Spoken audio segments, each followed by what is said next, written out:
Oke, selamat siang semuanya. Ya, seperti yang kalian tahu, saya sudah cukup lama tidak membuat video seperti ini. Alasannya adalah karena ada beberapa hal yang membuat saya terpaksa harus meninggalkan kebiasaan-kebiasaan yang telah saya bangun selama beberapa bulan ke belakang. Dan terus terang saya jujur, saya memerlukan waktu yang cukup lama untuk membangun kembali kebiasaan tersebut, termasuk membuat konten seperti ini. Sehingga akhirnya ya hari ini saya mulai membuatnya lagi. Tapi seperti yang kalian lihat, ada sesuatu yang sedikit berbeda di sini. Saya melakukan syuting di belakang tembok putih. Dan terus terang ini adalah salah satu ide yang saya dapatkan selama beberapa bulan ke belakang. Dalam video yang berkonsep seperti ini, saya memikirkan suatu ide di mana saya akan buat video tanpa skrip.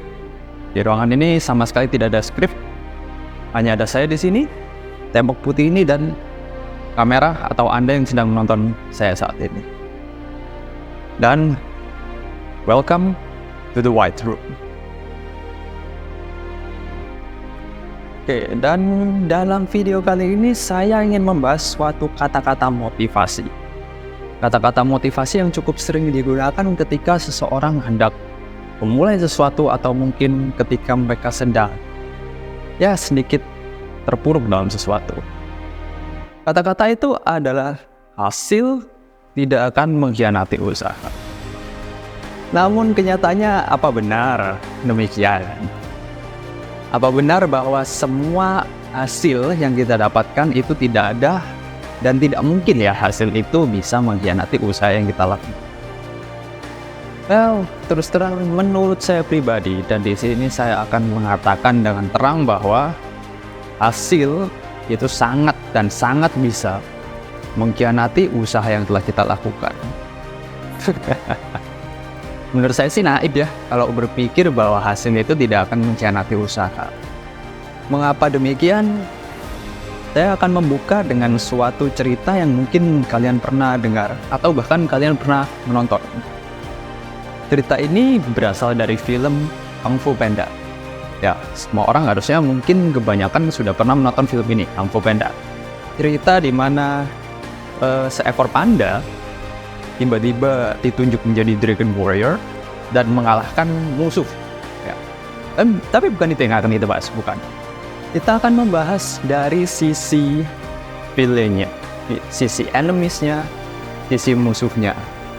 Yang mana dalam film pertama itu adalah Tai Lung.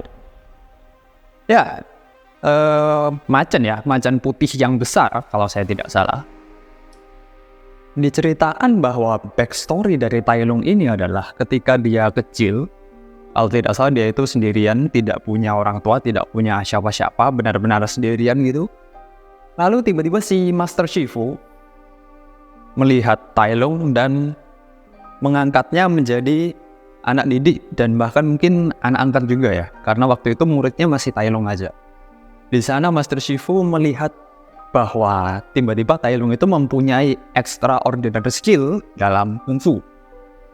Jadi kungfunya itu dia jago banget dari kecil. Akhirnya Master Shifu pun merasa bahwa anak ini memiliki bakat yang sangat luar biasa, talenta yang sangat luar biasa, sehingga Shifu pun melatihnya, sehingga anak itu pun mulai beranjak dewasa, kemampuannya semakin meningkat, dan di sela-sela hal tersebut, Shifu sangat berharap bahwa Tai Lung ini adalah Dragon Warrior yang selama ini telah disebutkan oleh masternya lagi, Master Oogway. Sayangnya ketika Tai Lung sudah dirasa siap oleh Master Shifu dan Tai Lung berjalan berdua mendekati Master Oogway. Setelah Master Oogway melihat Tai Lung, apa yang dilakukan Master Oogway? Apakah memberinya selamat? Apakah menunjuknya sebagai Dragon Warrior, prajurit yang telah ditakdirkan? No, tidak. Yang dilakukan Master Oogway adalah Master Oogway menggeleng-gelengkan kepalanya dan berbalik badan. Dan di sanalah Master Shifu, raut wajahnya berubah. menjadi raut wajah yang kecewa. Begitu juga raut wajah dari Tai Lung. Akhirnya Tai Lung pun marah. Tai Lung emosi dan Tai Lung berusaha mencuri gulungan yang ada di ruangan tersebut. Namun akhirnya ketika Shifu mau menghentikannya, Shifu tidak tega karena Tai Lung adalah anak didik yang dia angkat sejak kecil. Dan akhirnya Tai Lung pun dihentikan oleh Master Wei secara langsung. Ya, dan cerita berlanjut seperti yang kalian tahu, Tai Lung dipenjara, Tai Lung kabur, dan Tai Lung dikalahkan oleh Po, the Dragon Warrior. Namun, apa yang sebetulnya mau saya sampaikan dari cerita Tai Lung ini? Kalau kita track back ke belakang, Tai Lung tidak pernah memilih untuk diangkat oleh Master Shifu. Tai Lung tidak pernah memilih untuk ingin menjadi Dragon Warrior. Tai Lung tidak pernah memilih untuk berlatih kungfu. Semua itu didatangkan kepadanya oleh Master Shifu. Master Shifu yang menanamkan mimpi kepadanya bahwa dia adalah Dragon Warrior. Seiring Tai Lung beranjak dewasa dan berlatih, Tai Lung mulai mempercayai bahwa dirinya adalah Dragon Warrior. Akhirnya mimpi Master Shifu menjadi mimpinya juga. Dan Tai Lung bekerja sangat keras. Dia berusaha berlatih dengan sangat keras selama sekian tahun untuk mencapai impiannya tersebut. Dan ketika dia merasa impiannya itu sudah berada di depan mata, ternyata Master Wei berbalik badan dan menolak. Dari sana saya mau bertanya kepada kalian semua, apakah itu nggak namanya hasil yang mengkhianati usaha? Dari cerita tersebut. Ya. Selain hal itu, di dalam dunia ini juga ada beberapa hal yang pada faktanya hasil memang bisa dan sangat bisa untuk mengkhianati usaha yang kita lakukan. Dan seperti pada cerita Tai Lung, semua itu bukan berasal dari pilihan Tai Lung sendiri. Ketika hasil mengkhianati usaha, itu pasti adalah intervensi dari pihak lain. Dan itu adalah hal yang tidak bisa kita kendalikan. Contoh nyata, misalnya ketika seseorang hendak membangun suatu usaha atau suatu bisnis, dia mengumpulkan bisnis sejak tahun 2017, 2016, 2018, 2019. Ketika dia mulai ready, ketika dia mulai membangun pada tahun 2019 akhir, tiba-tiba di tahun 2020 awal, COVID masuk ke Indonesia dan mendarat. Pemerintah menetapkan lockdown dan semua warga harus berada di rumah. Misalnya, kita adalah salah satu orang yang sedang merintis usaha tersebut. 3 tahun kita sudah berusaha. Ketika kita mau memulai, COVID datang.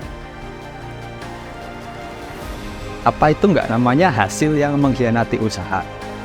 Apakah kita bisa memilih untuk bereaksi terhadap hal tersebut? Nonsense kalau misalnya ada yang bilang bahwa ya kita bisa beradaptasi dengan COVID. Bullshit. Kita ceritanya baru mau mulai usaha pertama kali dan tiba-tiba datang masalah seperti itu. Mau adaptasi seperti apa? Itu salah satu contoh ketika yang menghalangi adalah faktor eksternal dari semua orang yang tidak ketahui. COVID adalah insiden yang tidak diinginkan semua orang tapi dialami oleh semua orang. Bagaimana jika aku bilang ternyata insiden tersebut bisa saja tidak hanya hal yang seperti itu, namun hasil yang kita raih itu mengkhianati kita dengan cara yang lain dan bahkan disengaja. Misalnya ketika kita sedang mengikuti suatu kompetisi atau lomba atau apapun, kita sudah melewati proses seleksi yang panjang, berusaha mati-matian, dan ketika sampai kepada ujung pemilihan pemenang atau apapun itu, kita tidak memenangkannya. Ya mungkin bisa kita anggap, oke, memang aku kurang berusaha dan bla bla bla dan lain sebagainya, dan kita maklumi hal itu. Namun apa yang terjadi kalau ternyata di kemudian hari terungkap bahwa acara yang kita ikuti ini, kompetisi ini, ternyata hanyalah sebuah gimmick yang direncanakan oleh sebagian pihak dan pemenangnya sudah ditentukan dari awal. Sakit hati nggak? Dan masih mau bilang hasil tidak mengkhianati usaha. Yaitu sudah ada 3 contoh ya, 1 contoh dari fiksi dan 2 contoh dari dunia nyata yang sangat-sangat mungkin terjadi. Yang aku mau tegaskan di sini adalah aku tidak berusaha untuk menjatuhkan nilai usaha. Karena usaha ini jelas harus dilakukan oleh semua orang. Kita semua orang itu perlu berusaha. Yang mau aku sampaikan adalah ketika kita berusaha, janganlah terlalu naif, ya, terlalu optimistik dan lain sebagainya, merasa semua akan baik-baik saja. Because it's not like that. Nggak seperti itu kenyataannya. Contoh yang tadi COVID, kita dicurangin oleh orang lain, kebijakan pemerintah yang tiba-tiba berubah, dan lain sebagainya. Semua itu adalah hal-hal yang bukan di bawah kendali kita, bukan di bawah kendali usaha kita, tapi nyatanya bisa mempengaruhi dan langsung mengorak-porandakan usaha yang telah kita buat, sehingga tidak ada hasilnya. Dan itulah yang perlu ditanamkan menurutku ketika kita sedang berusaha. Karena ketika kita hanya berusaha dan kita memikirkan semua hal yang baik tanpa memikirkan yang buruk-buruk tadi, ekspektasi kita akan menjadi terlalu tinggi, dan ketika hal itu terjadi, hancur semuanya. Mimpi Anda hancur, usaha Anda hancur, mental Anda hancur, psikis Anda hancur, semuanya. Setidaknya dengan kita mengantisipasi hal tersebut, kita sudah tahu ya bahwa bahwa hasil ini bisa mengkhianati usaha. Kita bisa bersiap untuk hal tersebut, at least like that. Ya, jadi itu aja untuk video kali ini. Mungkin ini endingnya akan cukup kasar ya, karena ini video format pertama yang aku bikin tanpa skrip. But that's all I want to say. Thank you for watching.